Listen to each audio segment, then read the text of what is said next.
C'est l'un des chantiers phares du gouvernement ivoirien en matière d'embellissement de la ville d'Abidjan, la promenade du front de mer en cours de réalisation à Port-Boué.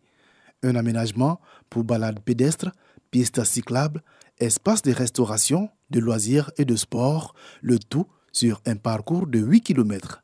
Ouvrage qui se veut à l'image de la célèbre promenade des Anglais à Nice en France et qui fait déjà rêver. Ça donne un visage vraiment reluisant, en tout cas un pays des rêves, quelque chose que nous n'avons pas l'habitude de voir.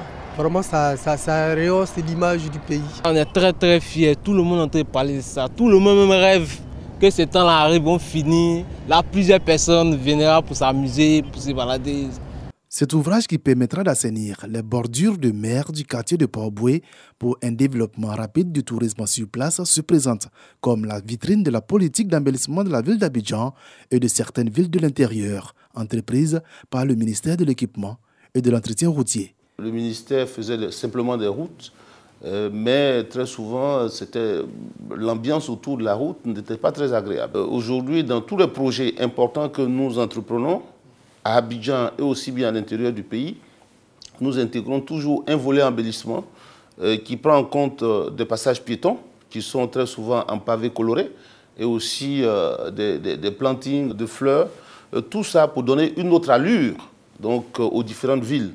Si les populations de Port-Boué sont impatientes de profiter du front de mer, celles du plateau et de Cocody peuvent jouir de la belle vue et du bien-être que leur procure l'embellissement des grandes artères, comme ici, à la place de la République, au boulevard Lagunaire ou encore au boulevard des Martyrs. Demander à tout le monde de ne pas piétiner les gazons, les fleurs, de ne pas les arracher, de ne pas aller pisser dans les fleurs. Excusez-moi du terme, mais c'est ce qu'on fait le plus souvent.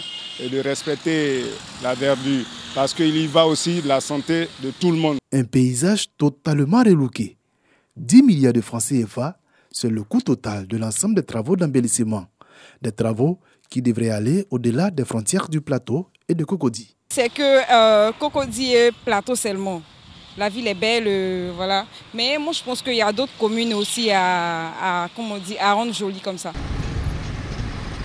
Nous travaillons beaucoup sur les villes secondaires, les villes autour d'Abidjan, parce qu'on ne peut pas avoir que de la concentration à l'intérieur de la ville d'Abidjan. Vous allez à Beauville, des travaux sont en train d'être faits, à Dzopé, à Tiasalé et d'autres villes. En 2020, ce sont plus de 109 milliards de francs CFA d'investissement que le gouvernement a consacrés à la réhabilitation et à l'entretien routier, des espaces et des routes où il fait bon circuler.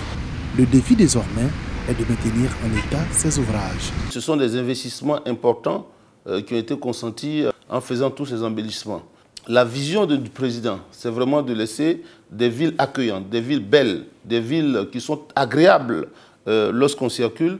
Et si tout ça a été fait, il faudrait que nous-mêmes, à travers le civisme, nous pouvons donc en prendre soin. L'objectif étant d'améliorer les conditions de circulation des usagers de nos routes, l'une des principales missions du ministère de l'Équipement et de l'Entretien routier, mais également donner un attrait particulier à la Côte d'Ivoire et y accueillir beaucoup plus de touristes.